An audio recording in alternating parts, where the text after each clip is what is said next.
Okay, this isn't a kid's show. I'm going to start by talking about my trip to Japan that I took in November, back this past November 2010. First of all, new tip, don't just use manga to learn.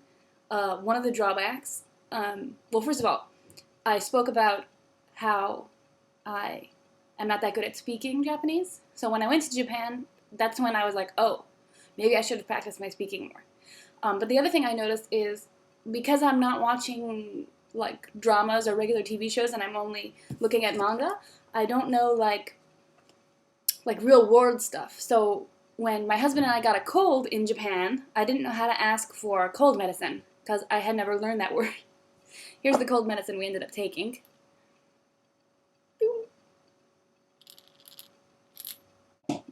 So I had to go into the drugstore, and I didn't know the word for cold medicine, so I had to be more like that I have kaze. Kaze is wind, but it's also the word for if you have a cold. And then I said like kubi ga itai, so my neck hurts. So she ended up giving us two things, which was kaze gusuri, which is like cold medicine, and then seki dome, which is apparently cough syrup.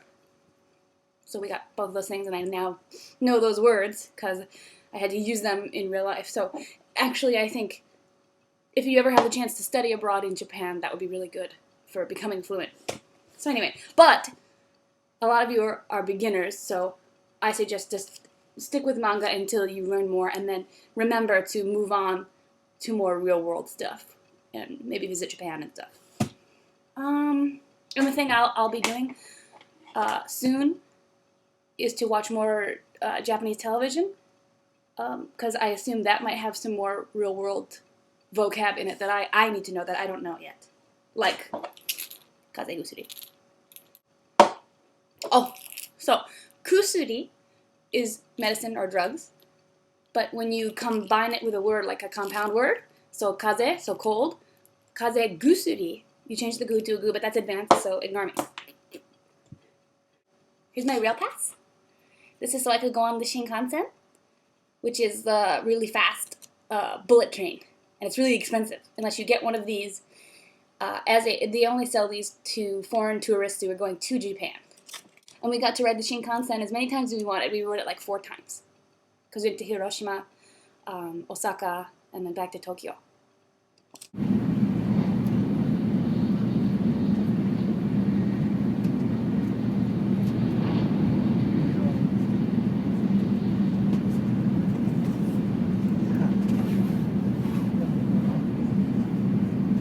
Here's one of the actual little tickets. See, you take this guy up to the counter and you tell him where you want to go, and they give you this. See, this is when we went from on the return trip, went from Osaka to Shinagawa. Shinagawa's in Tokyo. Oh, the other thing is I saved all my receipts. First of all, I had to save all my receipts for customs on the return to prove that what I bought and stuff in Japan. They didn't ask for it, but you know, it's a good idea. I also saved it because there's a bunch of, like I was saying, real-world terminology that I didn't know. Like, what's the word for change? What's the word for amount total? And stuff like that. So I saved all the receipts so I could look up the kanji and learn those. What is this? Grambia? Oh, this is a receipt from something I guess I bought in a hotel gift shop. So this is the book off in Nishi Gotanda Ten. Well, ten means shop, so the book off shop in West Gotanda. Gotanda is also in Tokyo. Anyway, there's a receipt.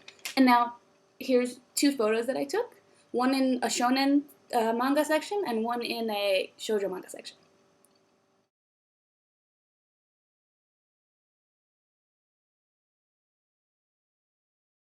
And here's a quick, kind of probably not that good video clip from Book Off, the same Book Off.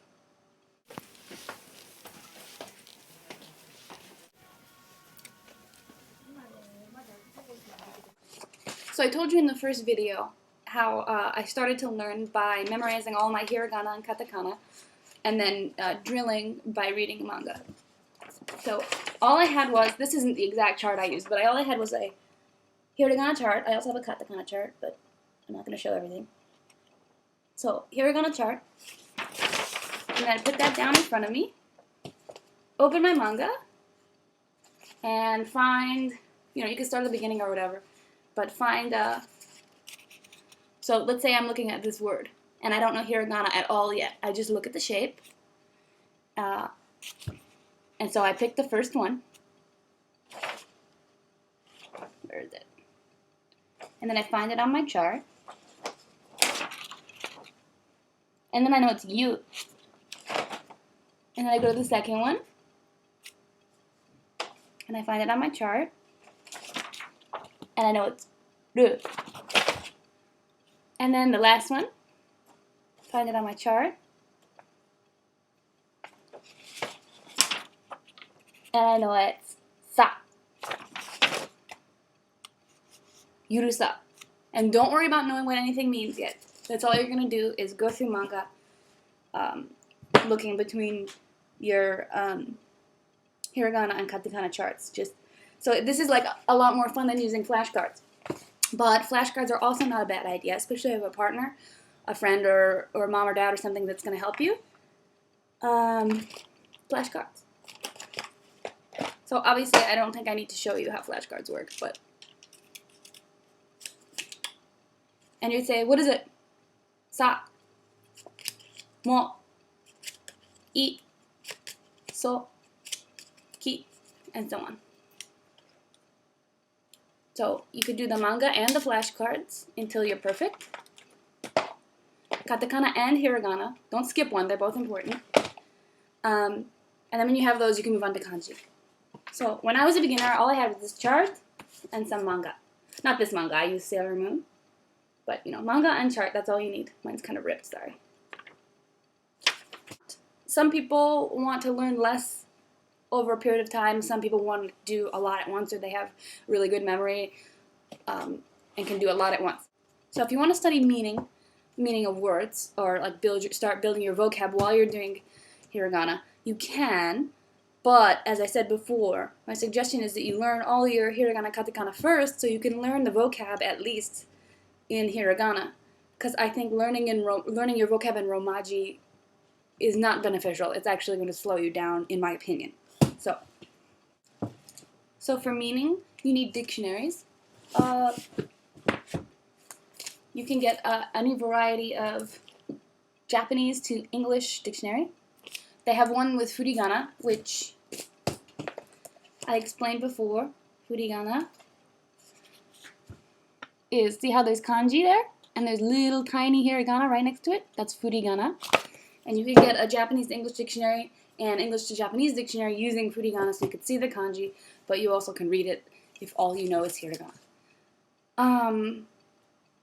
If you're learning this way, from Japanese into English, if that's the way you're learning, you want the Japanese to English dictionary. But if for some reason you want to say something and you only know how to say it in English, then you would need an English to Japanese dictionary.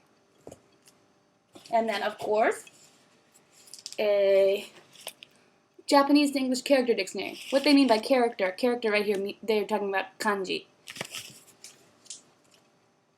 And this is what it looks like inside. So it shows the main kanji, the big bold one up there, and then down here they give you a sample of different words that use that kanji at the beginning of the word, and how to say it and what it means. But so it's not like you can't really use this as a dictionary, but you can look up specific words, but you can look up specific kanji and then see other words associated with that kanji. And the way you look up a kanji,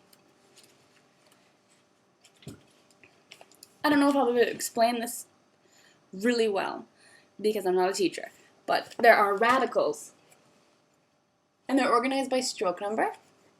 So these are all radicals that have one stroke, and then two, and so on. So if you know a kanji that has like that symbol or that part in it that you recognize, you can say, oh, it has the number 20 under it.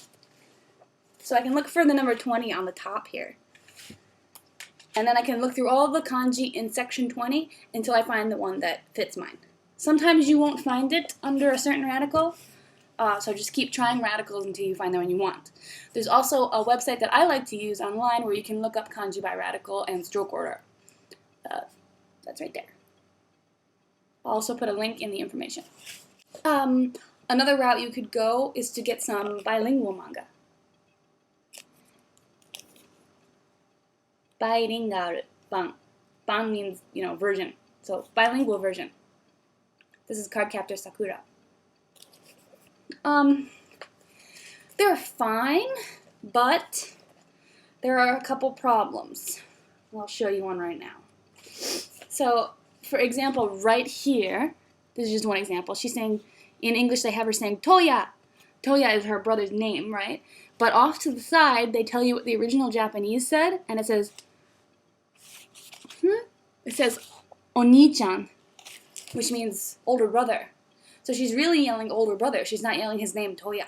So if you are really, really new, don't try to learn from this, because the English might not be exactly what the Japanese said.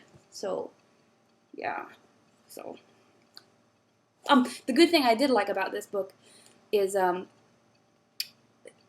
there's a character in here that speaks Kansai-ben, which is a slightly different dialect of Japanese. It's not like a fully different dialect. There's just a few differences. So even if you only learn, proper Japanese, you're still gonna understand Kansai-ben, except for maybe some of the slang and stuff.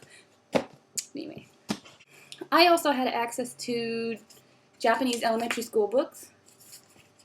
I also have a couple of kids' books. Boku mo watashi mo bilingual. Okay? So I got this for, in case I have future kids.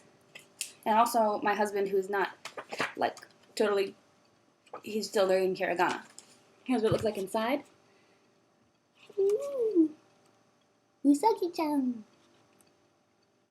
Also, if you like video games, you are in luck, because certain gaming platforms like PSP and DS are region-free. That means that no matter what, if you have a Japanese DS or a Japanese PSP, you can still play American games. And if you have an American PSP or an American DS, you can play Japanese games. Wow. This is Taiko no Tatsujin. This is one of my favorite rhythm game series.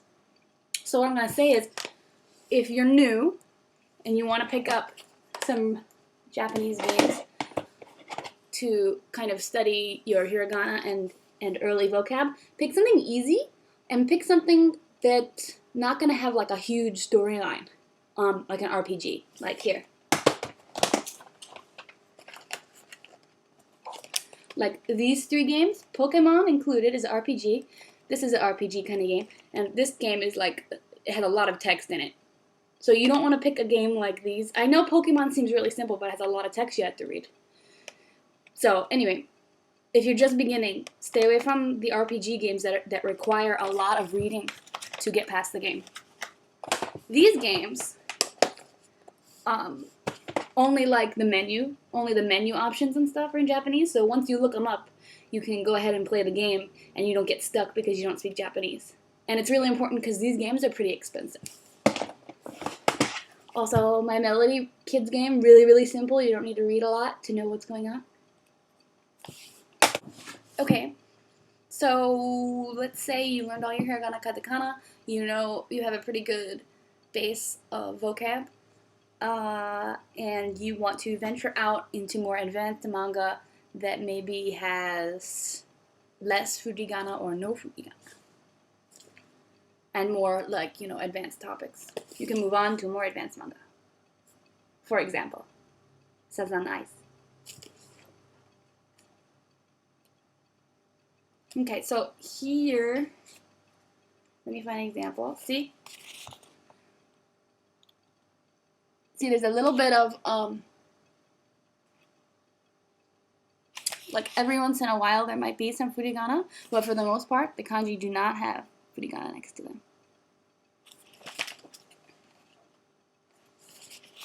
See?